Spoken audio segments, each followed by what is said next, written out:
السلام علیکم ورحمت الله وبرکاتو. هیله لرم چې روغ او جوړ به یاست.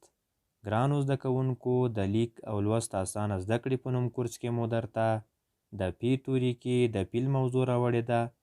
هیله لرم چې یاده موضوع به مو خوښه شي. پیل پیل پیل په ځنګل کې اوسیږي. پیل په ځنګل کې اوسیږي. پیل له 6 ټنو څخه زیات دروندوالی لري. پیل له 6 ټنو څخه زیات دروندوالی لري. پیل د ځمکې په سر تر ټولو غټ ژوی دی. پیل د ځمکې په سر تر ټولو غټ ژوی دی. پیلان د یوې ورځې 18 ساعته په خوراک او څښاک تیروي. پیلان د یوې ورځې 18 ساعته په خوراک او څښاک تیروي. پیلان ونې، بوټي، میوې او د ونو پوستکي خوري. پیلان ونې، بوټي، میوې او د ونو پوستکي خوري. پیل 80 کاله او یا له دې لږ زیات عمر لري. پیل 80 کاله او یا له دې لږ زیات عمر لري. ګرانو زده کوونکو، هغه لغاتونه چې په دې متن کې سخت دي اوس به یې درته وژباړو. لغات معنا: ټن، 1 ټن 1000 کیلوګرامه وزن ته وایي. ټن 1 ټن 1000 کیلوګرامه وزن ته وایي. ژوی، ځناور، حیوان. ژوی، ځناور، حیوان. څښاک، څښل، لکه د اوبو.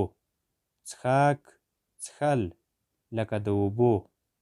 کورنۍ دنده: د پی توري لرونکي کلمې بیلې بیلې ولیکئ. د پی توري لرونکي کلمې بیلې بیلې ولیکئ. ګرانو زده کوونکو، د پی توري کې مو تاسو ته 4 کلمې راوړې دي. لومړۍ کلمه به زه درته د تورو په بڼه ولیکمه، نورې 3 به بیا تاسو ولیکئ. فالوده. فالوده چې د تورو په بڼه لیکو: پ، الف، لام، واو، دال، ه. دا 6 توري چې سره یو ځای کړو فالوده کلمه ترې جوړیږي. پ، الف، لام، واو، دال، ه.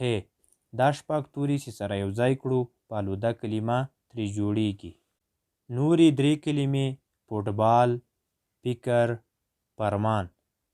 دا 3 کلمې به تاسو د تورو په بڼه ولیکئ. دوهمه برخه: د پی توري لرونکي کلمې سره یو ځای ولیکئ. د پی توري لرونکي کلمې سره یو ځای ولیکئ. ګرانو زده کوونکو، د پی توري کې مو تاسو ته 4 کلمې د تورو په بڼه راوړې دي. لومړۍ کلمه به زه درته ترې جوړه کړمه، نورې 3 به بیا تاسو جوړې کړئ. پ، لام، میم. دا 3 توري چې سره یو ځای کړو فلم کلمه ترې جوړیږي. پ، لام، میم. دا 3 توري چې سره یو ځای کړو فلم کلمه ترې جوړیږي. نورې 3 کلمې: غفور، استغفار، فواد. دا 3 کلمې د تورو په بڼه لیکل شوي دي. تاسو به یې د کلمې په بڼه ولیکئ. ګرانو زده کوونکو، نن مو تاسو ته د پی توري کې د پیل موضوع راوړې وه. لومړی مو درته متن تشریح کړو، ورپسې مو هغه لغاتونه چې په دې متن کې سخت وو وژباړل، او همدارنګه په کورنۍ دنده کې مو درته د پی توري کې 4 کلمې راوړې وې.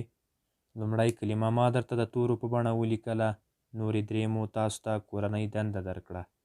په دوهمه برخه کې مو درته 4 کلمې د تورو په بڼه راوړې وې. لومړی کلمه یا لغات ما درته ترې جوړ کړ، نورې 3 مو تاسو ته کورنۍ دنده درکړه. هیله لرم چې یاده موضوع به مو خوښه شوې وي.